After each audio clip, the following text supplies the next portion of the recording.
యూకేలో ఇప్పుడు జరుగుతున్న అల్లర్లు ఇవన్నీ కూడా నిరసన చూస్తే చాలా భయానకంగా ఉన్నాయి విజువల్స్. ఒక అభివృద్ధి చెందిన దేశంలో యూకేలో ఇలాంటి పరిస్థితిని నిజంగా ఎవరు ఎక్స్పెక్ట్ చేసి ఉండరు. అది గత చాలా సంవత్సరాలుగా జరుగుతున్నటువంటి పరిణామాలకు ఇది ఒక రియాక్షన్ అని కూడా అందరూ అభివర్ణిస్తూ ఉన్నారు. సో ఫస్ట్ ఈ ఉదంతము ఎక్కడ మొదలైంది అనే దగ్గరికి వస్తే ఫస్ట్ మొదలైన ప్లేసెస్లో అయితే మనకు కనబడుతున్నది సౌత్ పోర్ట్లో ఏదైతే ఒక చిన్నపిల్లల్ని స్టాబ్ చేసి చంపేశారు. సో ఆ వ్యక్తిని బేస్ చేసుకుని ఆ నెక్స్ట్ డే నుంచి మొదలైంది. 30th జూలై రోజు ఇది జరిగితే ఆ టైం నుంచి ఈ ప్రొటెస్ట్లు మొదలయ్యాయి, నిరసనలు మొదలయ్యాయి. 30th July, 31st, 1st, 2nd, 3rd, 4th almost ఇప్పటి వరకు కూడా నిరసనలు ఆగట్లేదు. రోజుకు రోజు అన్ని ప్రాంతాల్లో, అది కేవలం ఒక ప్రాంతం నుంచి అన్ని ప్రాంతాలకు విస్తరించింది. ఈరోజు భారత ప్రభుత్వం అడ్వైజరీ జారీ చేసిన పరిస్థితి వచ్చింది. సో ఈ 6 రోజులు 7 రోజుల డెవలప్మెంట్ని మీరు ఎట్లా చూస్తారు? అసలు ఏంటి దీనికి ముఖ్యమైన కారణం? సో ఓవరాల్గా ఇష్యూ చూస్తే అండి, ఈ జరిగిన విషయం ఒక ఇగ్నిషన్ పాయింట్ అంతే.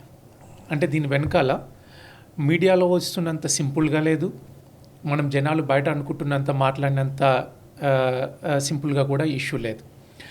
అండ్ చాలా మట్టుకి చాలా ప్లేస్లలో ఈ ఇష్యూ పైన సింప్లిఫికేషన్ ఎక్కువ అయిపోయింది.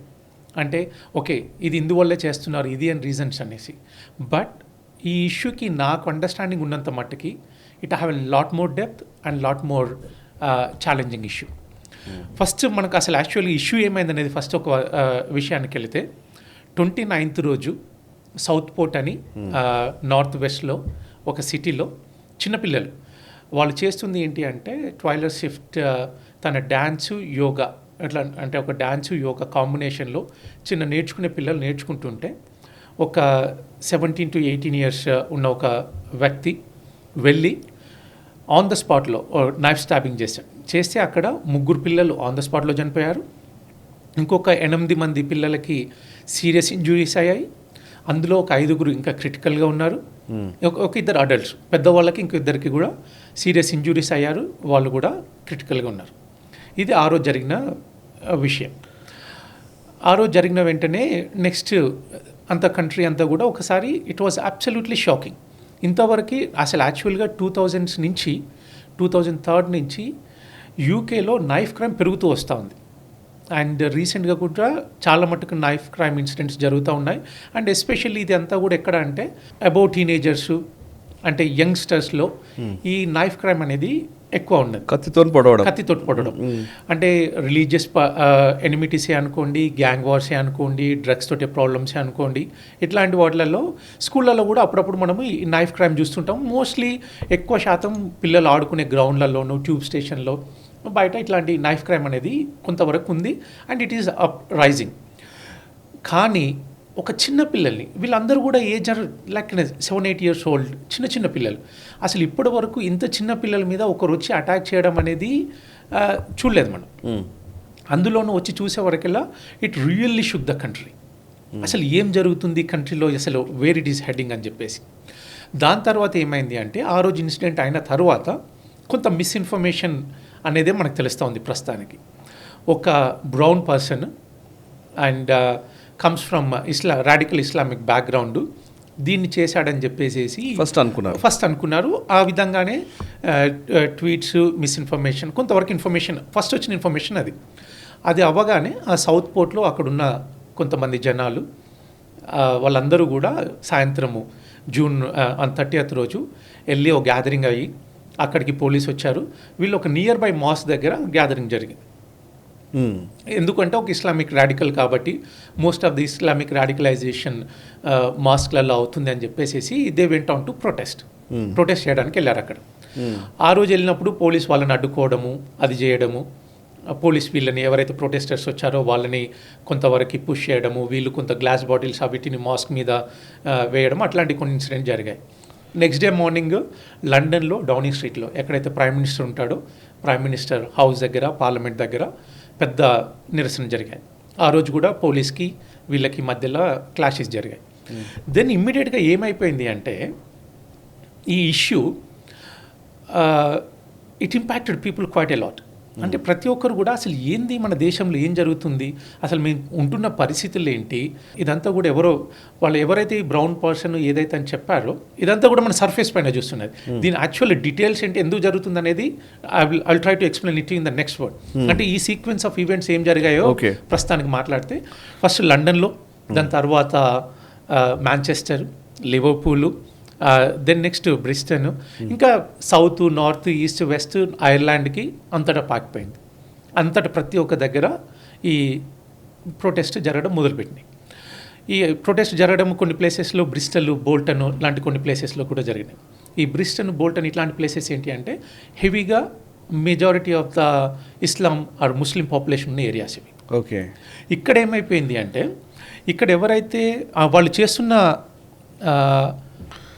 స్లోగన్స్ కూడా వెరీ ఇంపార్టెంట్. ఇక్కడ వాళ్ళు ఎవరైతే ప్రొటెస్ట్ చేస్తున్నారు వాళ్ళు ఏంటి అంటే enough is enough, save our kids, stop the boats, no surrender, English till I die, ఇట్లాంటి స్లోగన్స్ తోటి జనాలు రోడ్ల మీదకి వచ్చారు.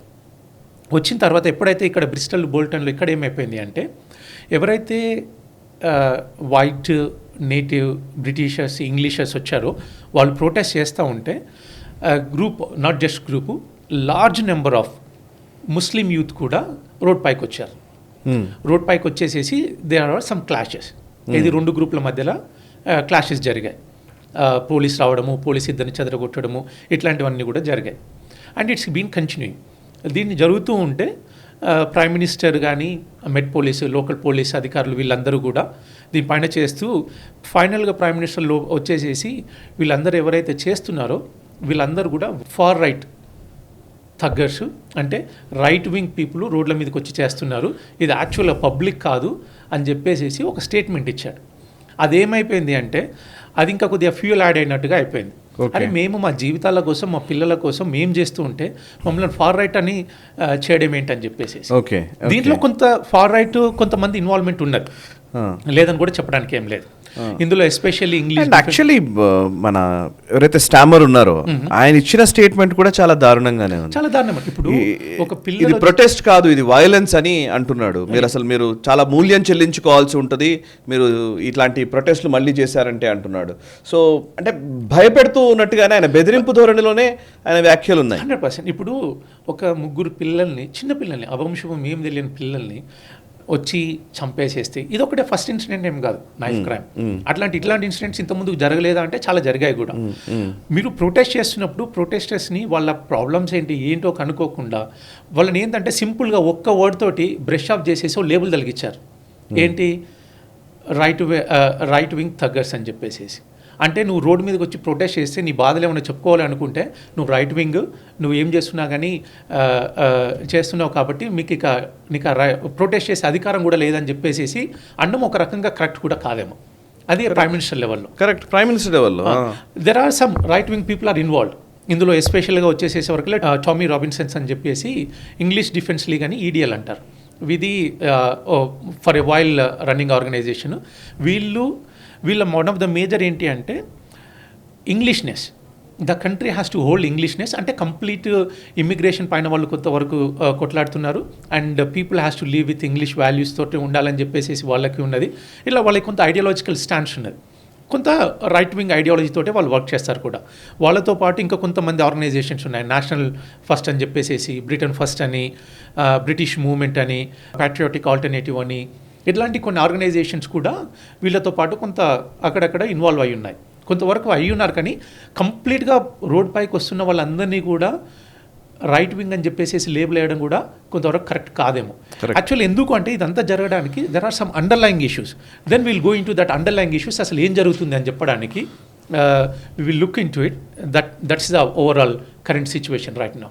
ఈ వీడియో మీకు నచ్చినట్టయితే లైక్ చేయండి, 10 మందికి షేర్ చేయండి. అలాగే కామెంట్ల రూపంలో మీ అభిప్రాయాలను మాతో పంచుకోండి. Nationalist hub group of channels ను సబ్స్క్రైబ్ చేసుకుని తెలుగునాట జాతీయవాద జర్నలిజాన్ని ప్రోత్సహించండి. ఈ వీడియో కింద ఉన్న బెల్ ఐకాన్ పై క్లిక్ చేయడం మర్చిపోవద్దు.